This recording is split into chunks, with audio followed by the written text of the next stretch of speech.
Good morning student. आज हम लोग इलेक्ट्रिसिटी चैप्टर में ओम्स लॉ के बारे में पढ़ेंगे। ओम्स लॉ, तो ओम्स लॉ से पहले जो हम लोग पोटेंशियल डिफरेंस और इलेक्ट्रिक करंट को जो समझे हैं उस बात को एक बार रिपीट करते हुए चलते हैं, क्योंकि ओम्स लॉ पोटेंशियल डिफरेंस और इलेक्ट्रिक करंट के बीच रिलेशनशिप को बताता है। ओम्स लॉ जो है सो पोटेंशियल डिफरेंस और इलेक्ट्रिक करंट या करंट के बीच रिलेशन बताता है, और दोनों का डेफिनेशन हम लोगों का क्लियर है कि continuous flow of electron is called electric current या rate of flow of electron is called electric current. Potential difference हम लोग समझे थे कि अगर ये मान के चलो कि कंडक्टर वायर है और इन दो इंड के बीच में जो पोटेंशियल डिफरेंस होता है ना, जो उसी को हम लोग पोटेंशियल डिफरेंस कहते हैं।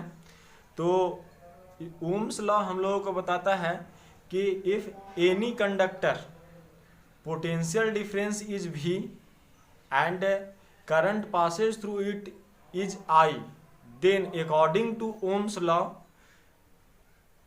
potential difference electric current is directly proportional to its potential difference, है ना। कहने का मतलब क्या है हम लोगों का, सो हम लोग समझते हैं ओम्स लॉ में। फर्स्ट वन कि Ohm's law gives A relationship between current and potential difference, है ना।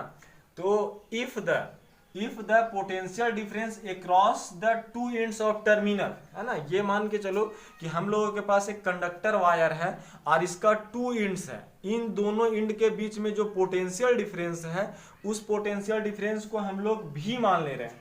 टर्मिनल और ये wire conductor is V and current flowing through it, इसमें से जो करंट पास हो रहा है वो I है।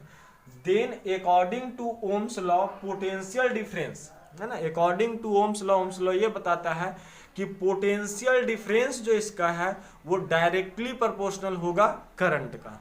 तो जिसे हम लोग लिख सकते हैं कि potential difference is directly proportional to current provided the all अब करंट, ठीक है। यहाँ के बाद ये फुल स्टॉप है। उसके बाद एक शर्त इसमें और है कि और जो भी फिजिकल कंडीशन आपके हैं, फिजिकल कंडीशन कहने का मतलब प्रेशर, टेम्परेचर, ये सब जो होंगे वो कांस्टेंट होंगे, उसमें चेंजिंग नहीं होना चाहिए। ऐसा नहीं कि ओम्स लॉ को कहीं पे हम एक्टिविटी कर रहे हैं तो वहाँ पे टेम्परेचर कुछ हो, फिर अगला जगह पे कुछ करेंगे तो वो उसका रीडिंग में चेंजिंग आ जाएगा।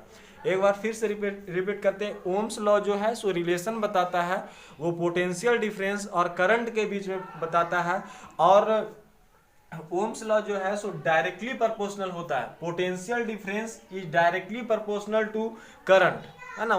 किसी भी कंडक्टर में जितना पोटेंशियल डिफरेंस होता है और करंट जो होता है उसका डायरेक्टली प्रोपोर्शनल है। समझने के लिए हम लोग इस फिगर के द्वारा हम लोग समझते हैं कि मान के चलो कि हम लोगों ने ये एक इलेक्ट्रिकल सर्किट बनाया और ये हमारे पास बल्ब है, और यहाँ पे हम लोग क्या करते हैं कि बैटरी को जोड़ते हैं, और ये जो बैटरी हम लोगों के पास, ये बैटरी, ये पॉजिटिव टर्मिनल, ये नेगेटिव, और ये इसका की है।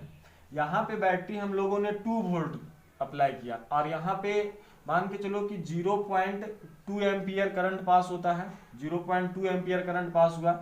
नेक्स्ट सर्किट में हम लोग क्या करते हैं कि ये बल्ब हो गया और ये इसका बैटरी हो गया, और यहाँ पे हम लोग ये इसका की हो गया, और यहाँ पे हम लोग इसको 4 वोल्ट कर देते हैं। तो यहाँ पे जो इसका करंट पासिंग थ्रू होता है वो 0.4 एम्पियर हो जाता है। नेक्स्ट वन हम लोग सर्किट में समझते हैं कि ये आपके पास सर्किट है, इसमें हम लोग बैटरी लगाते हैं पोटेंशियल डिफरेंस के लिए। तो ये की है आपके पास, और ये बैटरी को हम लोग 246 वोल्ट कर देते हैं, तो इसमें जो करंट फ्लो होता है 0.6 एम्पियर होता है। समझिएगा इस सर्किट डायग्राम से।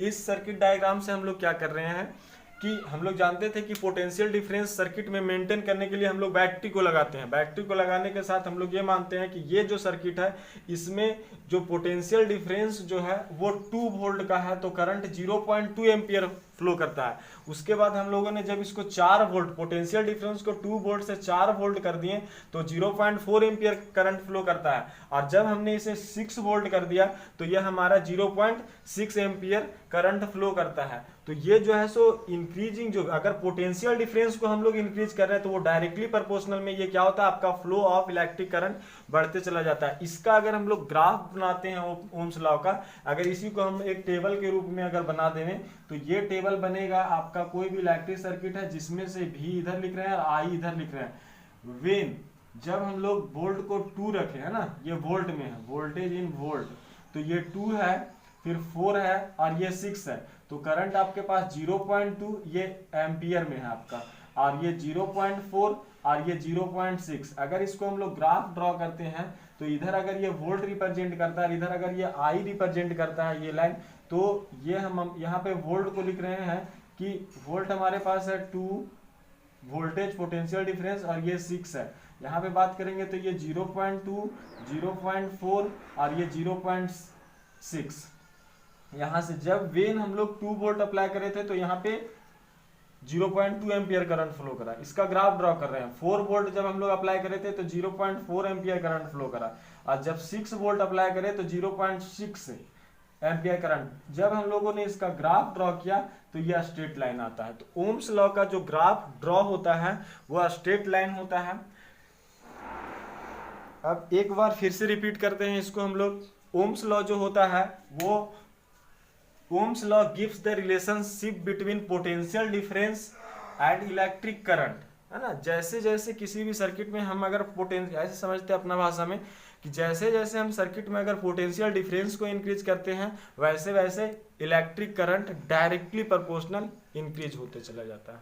Thank you student.